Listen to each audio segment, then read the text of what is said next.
La mer des yeux. Une aube bleutée se levait doucement sur le lac. Les étoiles amicales accompagnaient leur complice, la lune, dont le sourire jaune pâle se reflétait dans le grand miroir liquide. À cette heure, tout respirait le calme et la sérénité. Ça et là, de la fumée s'élevait des toits de chaume. Bientôt, il ferait jour.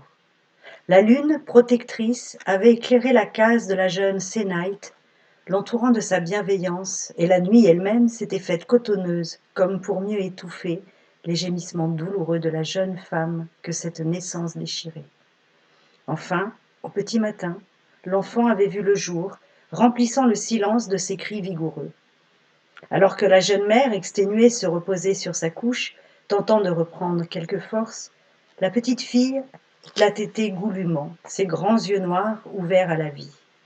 Sa mère, quant à elle, caressait sa petite tête déjà chevelue, dans un sourire las et même un peu triste. Pendant ce temps, de l'autre côté du village, une femme s'affairait. C'était jour de marché, et le chemin était long. Il n'y avait pas de temps à perdre, bientôt il ferait chaud. Elle sortit dans l'aube naissante, accompagnée par le chant du coq et les aboiements des chiens. En chemin, elle ne prêta pas attention à la beauté du paysage qui s'éveillait devant elle, préférant se concentrer sur ses pas. Le sentier, escarpé, était dangereux et les chutes fréquentes. À la voir ainsi, on eût cru une vieillarde, tant sa démarche semblait hésitante.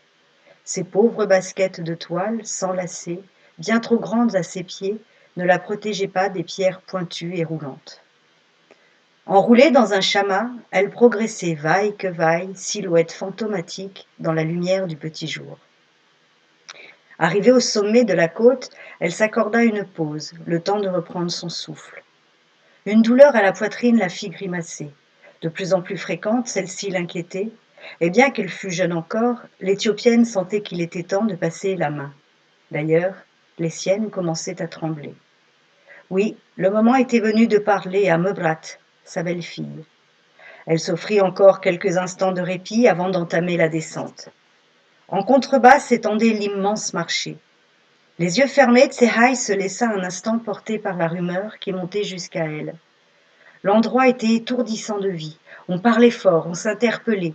Ce marché était avant tout un lieu d'échange, de rencontres et de retrouvailles. Au marchandage des clients répondaient les protestations des vendeurs, les rires des enfants qui se poursuivaient pieds nus dans la poussière, ivres de liberté, s'échappaient en grelots. Ceux perlés des femmes, heureuses de se retrouver et de bavarder à l'ombre des grands arbres, tressant l'osier, leur faisaient écho. Les tout-petits, pendus au sein de leur mère, dormaient, pleuraient parfois, incommodés par la chaleur, la poussière et les mouches. Aux cris des hommes s'ajoutaient ceux des bêtes que l'on venait vendre ou acheter.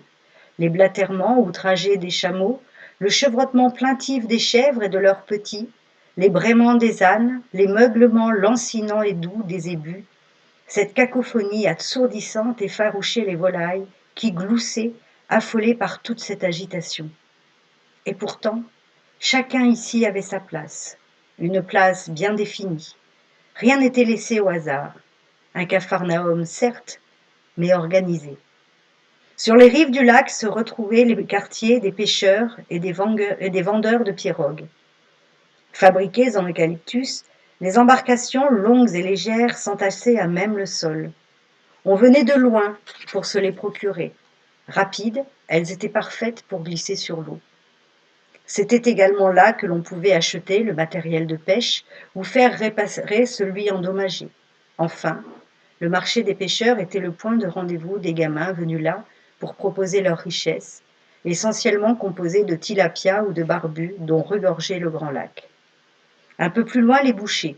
Viande de zébu, de chèvre ou de mouton, les étals sanguinolents, déclinaisons de rouge et de rose tendre, excitaient les mouches et les chiens. Les poulets et les pintades déjà plumés attendaient là, offerts au regard.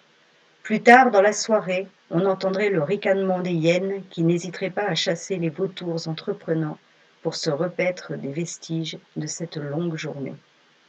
À l'ombre des grands arbres, les femmes proposaient leurs produits, véritables palettes qu'un peintre distrait aurait oubliées là. Cet espace semblait voué aux couleurs. Le berbéré camin, le mitmita au reflet de soleil accompagnait le poivre et la cardamome, mais aussi les piments verts et rouges, la cannelle brune, le cumin noir, le girofle et le gingembre. Tout était là. Aux épices s'ajoutaient les grains rouges de café, les oignons odorants, les choux, l'ail frais, les échalotes, les lentilles vertes, blondes et brunes, les pois cassés, les bananes et bien sûr le teff, avec lequel on préparerait l'injera.